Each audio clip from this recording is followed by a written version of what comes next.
You hear it, the brittle rustle of silk robes brushing against the cold marble floor. The air is heavy with perfume, thick as secrets, but it does nothing to cover the sour trace of blood beneath. A fire crackles behind you, but its warmth doesn't reach the room. Everything here is ceremonial. Choreographed. Hollow. The child has arrived. A nurse folds the blood-stained linen and does not make eye contact. The doctor clears his throat but offers no congratulations. The silence is louder than any trumpet that might have declared this birth to the kingdom. You step closer. The crib is gilded, gold leaf carved with cherubs, lions, and vines. The kind of crib meant to cradle destiny. But inside it lies a child who wasn't expected. Who wasn't allowed. Eyes half closed, mouth slightly parted, breath shallow but sure. The shape of the child's face is soft, unthreatening, and yet in this room, it's as if a monster has been born. The father isn't present. He's been informed the child is resting, nothing more. The mother hasn't asked to hold her. No lullaby has been chosen. No name spoken aloud. Already, the attendants whisper. Some say it's God's punishment. Others say it's a test. But none will say it in front of the queen. Instead, they turn the crib toward the window, not to show the child the sky, but to turn her face away from the door. A priest arrives, not for blessing, but for secrecy. A second carriage waits at the side gate. Not the one lined with red velvet and guards, but a plain wooden one, flanked by silence. No one claps. No bell rings. And by morning, no one in the castle will ask where the child went. Because they already know. Not by words. But by tradition. By the way a servant doesn't return your gaze. By the extra chamber that's never mentioned on blueprints. By the portrait of the royal family, with one empty space on the far left, where a painter once began and was told to stop. Because in royal bloodlines, perfection is not celebrated. It's required. And anything that diverges from the crown's definition of beauty, strength, and symmetry, is quietly erased. Some were sent to distant estates under the title of cousin. Others disappeared into institutions with false names and sealed documents. A few were buried under initials, with no record of a life before the grave. They were born into gold. But never touched it. They lived among power. But were never named by it. And as centuries passed, their stories turned to vapor, dissolved behind curtains, hidden in locked drawers, dismissed as rumor, or madness, or shame. Yet they were real. Their hands gripped the same rungs of cradles as kings. Their eyes looked up at the same ceilings painted with angels and empires. They were there. And then, they weren't. How many names were lost? How many soft cries muffled behind velvet walls? How many rooms built just to keep them from view? How many? How many of these children vanished before they were even known? If we forget them too, we're no different. Subscribe to Tale of History, to make sure their names aren't buried twice. They told themselves the blood was sacred. That it carried not just lineage, but divinity. That to be born royal was to be touched by God, a vessel of perfection meant to rule the imperfect. In palaces carved from stone and silence, where the air reeked of incense and protocol, a child was not simply a child. He was a symbol. A future. A body into which an entire nation poured its hope, its identity, its pride. There could be no cracks. And so the blueprint was drawn, an heir must be strong, handsome, sharp-eyed, symmetrical. A daughter must be graceful, poised, fertile. Above all, they had to look the part.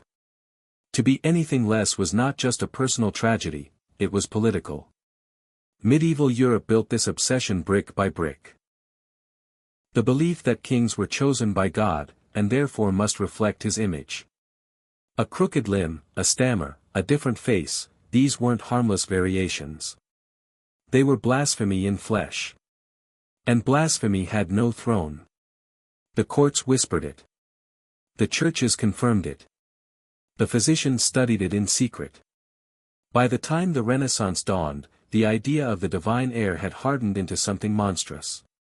Infants were examined like livestock. Midwives were questioned as if delivering sin. If a child's features did not align with expectation, it was assumed something had gone wrong, not in the womb, but in the bloodline. In the soul. Some were cast off before they ever opened their eyes. Others were allowed to grow, but only behind curtains. You can still see it in the portraits, if you look closely, a hand that seems unnaturally hidden, a stiff posture designed to obscure a curvature of the spine, a gaze that drifts slightly away from the painter's direction. Imperfections edited in oil. Flaws erased by brushstroke. In the courts of Spain and Austria, the Habsburg jaw became a grotesque badge of royal pride, a deformity born from generations of intermarriage. They married cousins to preserve bloodline purity, but all it preserved was the myth. Behind that myth were children who couldn't speak, couldn't eat properly, couldn't survive beyond their first decade. Yet still, they refused to change. To them, a diluted bloodline was worse than a broken child. In Victorian England, things only grew more clinical. Medical manuals began to classify difference, measuring heads, cataloguing faces, assigning value. The term idiot heir entered political cartoons and satire. But the people they mocked were real. They had names. Most of which you'll never hear. Because by then, the art of concealment was perfected. Royal families had learned how to bury children in plain sight. To invent governesses who were really nurses, to call institutions retreats, to rewrite genealogies with a single stroke of a fountain pen. And they justified it, not just for the throne, but for the people. They said it was mercy. That the public needed strength, not softness. That a disfigured heir would invite revolution. That imperfection, if seen, would unravel the entire crown. They said the bloodline had to be protected. At any cost. Even if that cost was silence. Even if it meant pretending your own child never existed. How many children were erased to protect the myth of perfection? And more disturbingly, how many people still believe it was justified? Because if we celebrate crowns while ignoring the lives buried beneath them, then we are worshipping masks, not history. And if that unsettles you, good. Subscribe to Tale of History, because history should disturb us before it teaches us. There are names you will never read in history books. Not because they were lost, but because they were buried deliberately. Not beneath stone, but beneath silence. You've heard of kings who conquered, queens who ruled, princes who rode into battle or scandal. But what of the children born behind the same palace walls, children whose cries echoed in the same marble halls, whose blood carried the same sovereign crest, but whose faces never appeared in portraits, whose names were never etched into dynasties? Start with the Habsburgs. The empire of blood and mirrors. In the early 1800s, a boy was born to one of the secondary branches of the imperial line. A prince. A successor, in theory. But court physicians noted something early on, a nervous disposition, a reluctance to speak, a gaze that wandered too long, a smile that arrived out of place. They called it a maladie de l'esprit. A disease of the spirit. Soon, the boy was taken from the nursery. His name, though once announced with trumpets, was scrubbed from court ledgers within the year. The only record left behind is a letter from a chamberlain, noting that the child had retired to the countryside for care. No funeral. No photograph. Only absence. Then there is Russia, an empire carved by iron and paranoia. In 1902, an imperial birth was recorded but never announced. Rumors spiraled through the servants' quarters. Some said the child had a third eye. Others whispered of a face marked by the downward star. What they believed to be a curse from past sins in the bloodline. The imperial midwife was dismissed within hours. The attending doctor disappeared within days. And the registry? Sealed in a vault beneath the Winter Palace, stamped anomalous. The child's room was redecorated. Its windows painted shut. No one asked questions. In Tsarist Russia, questions got you killed. Crossed the sea to Sweden. A princess was born during a storm, or so the midwives later claimed. There are records of her mother being seen pregnant, public appearances, sermons of thanksgiving, a prepared cradle gifted by the archbishop himself. But no baptismal name ever followed. Only a line in a private journal belonging to a palace chaplain: she was not what they hoped for. The queen was seen weeks later, thinner, colder, draped in black, not mourning, but restraint. The cradle was gone. And the name, whatever it was meant to be, was never spoken aloud. These are not fairy tales. They are not myths. They are gaps. Intentional gaps. Created to protect the illusion that royal blood is above mortality, above randomness, above difference.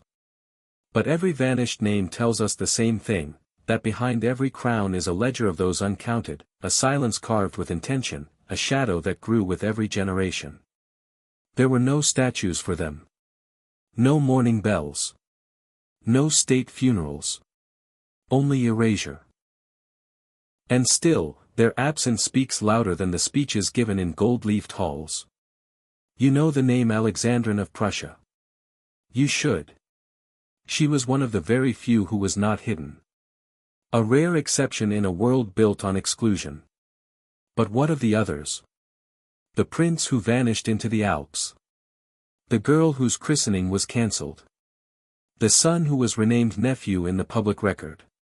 What of them? They were denied titles. Denied memory. Are you going to deny them attention too? Hit subscribe to Tale of History. Let's make sure they're finally seen. Not every royal child born different was hidden. Not every cradle veiled in shame was wheeled into darkness. There were exceptions, not many, but enough to prove that silence was always a choice, not a requirement. In the courts of Imperial Germany, where lineage was armor and conformity a religion, a single child dared to be seen. Her name was Alexandrine. Born in 1915 to Crown Prince Wilhelm of Germany and Duchess Cecilie of Mecklenburg-Schwerin, she came into the world beneath the shadows of war, but her greatest battle would not be with politics, it would be with perception. Alexandrine had Down syndrome. The diagnosis came quickly, and with it, the expectation that she would be removed, quietly, discreetly, respectfully. That she would vanish into the folds of history as so many others had. But she didn't. Her parents kept her close. They did not hide her away in some distant asylum. She appeared in family photographs, dressed in the same silks as her siblings, her round face unretouched, her gaze clear and calm. She was never trained for court appearances. She would never inherit power. But she was not denied dignity. Alexandrine was educated in a special school for young women with disabilities. She learned domestic skills. She spent holidays with her family. She aged not as a secret, but as a sister, a daughter, a person. And when she died in 1980, she was buried near her mother. Not alone. Not forgotten. She lived 65 years. Longer than many of her so-called perfect cousins, who inherited titles, crowns, and wars. Crossed the Rhine to France. To a man who ruled not from a throne, but from a pulpit of resistance. Charles de Gaulle. President. General. The architect of post-war France. But his most enduring legacy may have never made a speech, or written a law. Her name was Anne. His daughter. She was born in 1928 with Down syndrome, at a time when such children were quietly institutionalized, even among the bourgeoisie. But the de Gaulles refused. They loved her. Fully. Publicly. Fiercely. Charles was known to play with her, to cradle her head in his lap, to whisper to her in Latin, as if the world couldn't hear. And when Anne died at just 20 years old, he said only one thing: now, she is like the others. His wife, Yvonne, founded the Fondation and de Gaulle, a private hospital for young women with disabilities. It became a sanctuary, not of shame, but of protection. Anne, like Alexandrine, was never expected to lead nations or inspire politics, yet she changed the shape of compassion in power. These stories are rare.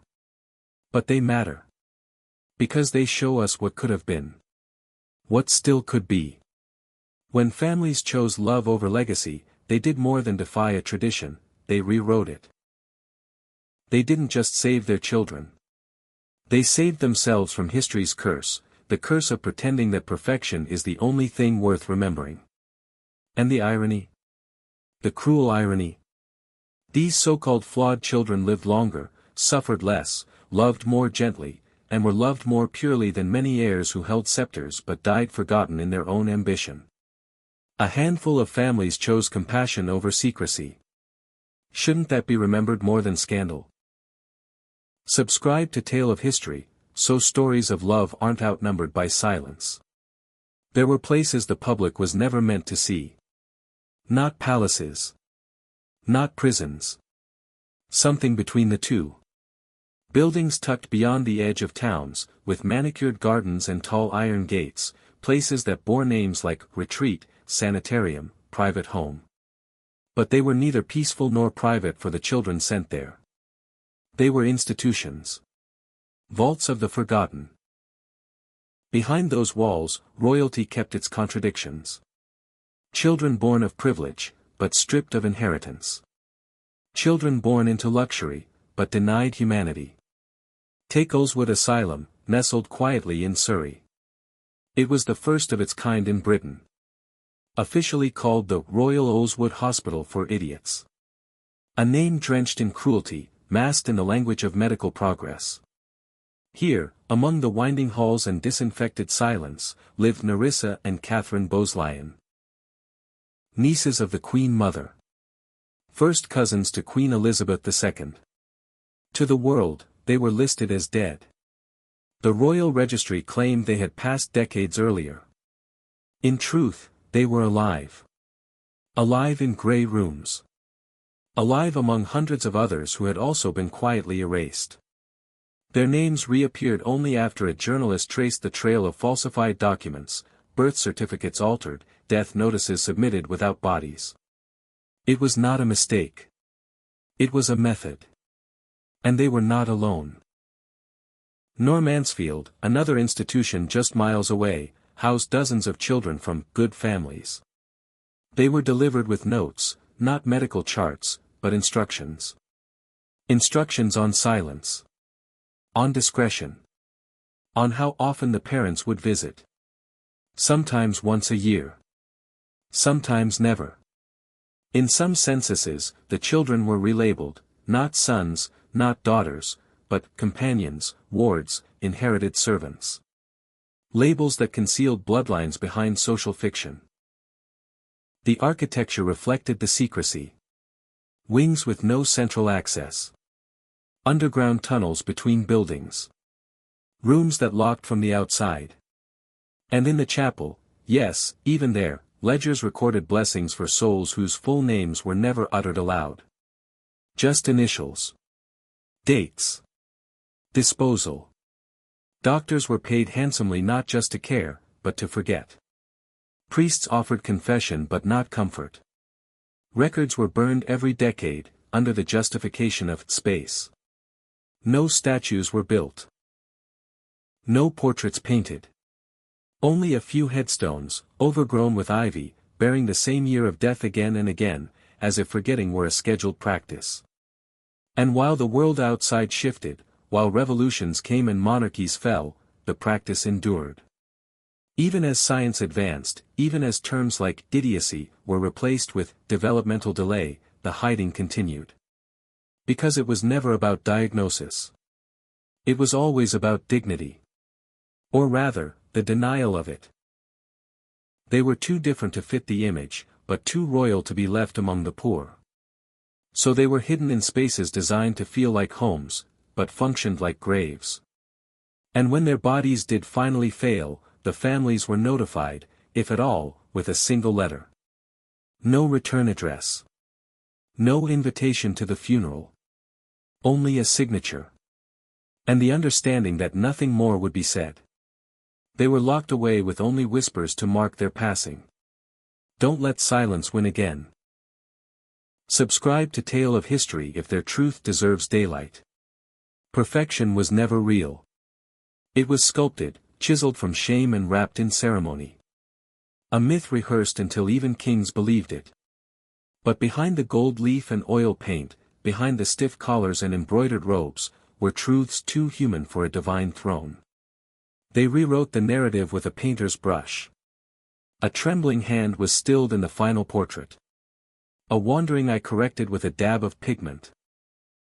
The child's body, soft and curved by nature's quiet deviation, was sharpened into symmetry by artists paid not to see, but to obey. And when ink followed, it lied. Royal biographers composed childhoods from scratch, tales of early genius, graceful limbs, commanding posture. If a child had never spoken a word, the record would insist he was reciting Latin psalms at 3.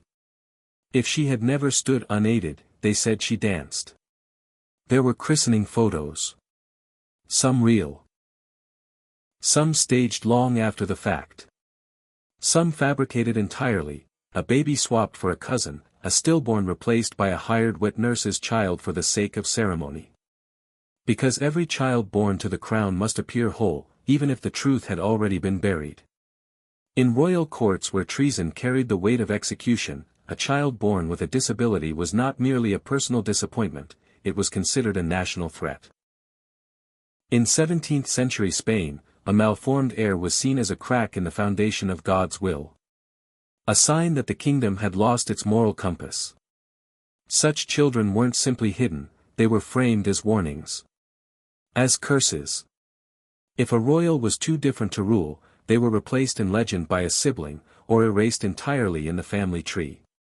Generations later, their names would only appear in private letters, often with euphemisms. He was delicate. She was not made for the court. He was sent away for schooling, and never returned. And still, the illusion endured. Historians now believe several monarchs displayed clear signs of neurodivergence, of learning disabilities, of cognitive difference. But these truths were sanded down over centuries, smoothed out by hagiographers desperate to keep the facade intact. The boy king who never led a campaign, the queen whose decisions were made entirely by her council, the prince who spent years abroad, in a school no one could locate, these weren't stories of strength. They were smoke screens. Even now, museum walls hang portraits of royal children who never lived to see adulthood, never spoke a word, never walked without help, yet are frozen in time as bold, perfect, noble. Because in monarchy, imperfection is not a footnote. It's a secret. A danger. A liability to the bloodline's illusion of destiny. They told us the line was unbroken. That kings were born fit to rule. That queens were chosen by virtue and purity. But that was never true. The truth is that many of the crowns we admire today were inherited by accident, by default, by the quiet disappearance of those deemed unworthy. Those children didn't die of illness. They died of erasure. And every monument built to honor their perfect siblings is built on that absence. Perfect kings. Flawed truths. And the question we must ask is this: how much of our history is built on lies that no one dared correct? Subscribe to Tale of History if you believe legends deserve fact-checking, especially when silence has been their loudest author. They speak now. Not all of them. Not often. But louder than they used to. You see them on television, cutting ribbons at hospitals, visiting schools for children with special needs, smiling warmly as cameras click and flash. Prince William speaks of mental health. Of anxiety. Of grief. He tells the public that it's okay not to be okay. And people listen. Because when a royal says it, it echoes. Queen Maxima of the Netherlands, once only known for her beauty and charm, now walks corridors lined with wheelchairs and sensory rooms. She shakes hands with parents, kneels to meet the eyes of children. She lends her voice to campaigns for neurodiversity and inclusion. And the world applauds. These moments matter. They do. For a lineage that once sealed away anyone who did not fit the mold, to now step into the light, even briefly, is a gesture that ripples outward. But beneath the surface, a quieter question remains, one that has not been answered.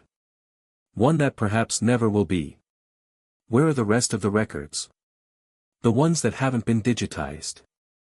The ones still locked in vaults marked classified or private family papers. The diaries burned. The medical ledgers missing names. The baptism books with torn pages. Because while some have stepped forward, many others have not. There are royal families whose histories still shine too brightly, so bright, they blind. You won't hear them mention the cousin institutionalized at 5. Or the aunt whose name was changed before she ever spoke. You won't see their faces among the portraits, even now, in an age that claims transparency.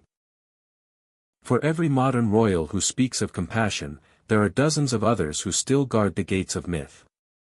And perhaps the cruelest irony is this, that in their effort to protect their legacy, they forget that legacy is not built on perfection. It's built on truth. A myth cannot love you back. But history, told honestly, can give voice to the voiceless. It can repair what was broken. Not with revision. But with recognition. So we ask again, should royal blood still equal public myth? Should privilege come with the power to rewrite reality? Because if royals want to be symbols of progress, they must first admit their past. The hidden children. The unmarked graves. The lies passed down in velvet and gold. Modern royals speak of awareness. But awareness without accountability is just branding. Subscribe to Tale of History if you believe truth matters more than reputation. Alexandrine. Anne. Nerissa. 3 names spoken like prayers, soft, unarmed, human. But behind them, a graveyard of others never given the dignity of sound. Names that never appeared in birth announcements. Names never carved into marble. Names sealed inside vaults where memory is treated like disease. Because what do you do with a child born to a throne, but not born to rule? What do you do with innocence that doesn't flatter the crown? You erase it. You soften the language. You call it fragility, you call it God's will, you call it unfit. But you never call it personhood. Not allowed. Not where it might echo. Centuries of monarchs, emperors, empresses, kings and consorts, built dynasties on the illusion of destiny. On the idea that their blood was chosen. Holy. Superior. But their palaces were full of ghosts. Not the supernatural kind. But the children they pretended were never there. Every dynasty built on purity has skeletons made of silence. Every royal crest has its shadows. And now, as we look back through time's one-way mirror, we can begin to see them. A cradle tucked into a hidden hallway. A census-marked servant for a child who was the queen's own blood. A photograph cropped to remove the soft-featured face of a sister no one speaks of. A journal, written in private, in which a mother mourns a living child.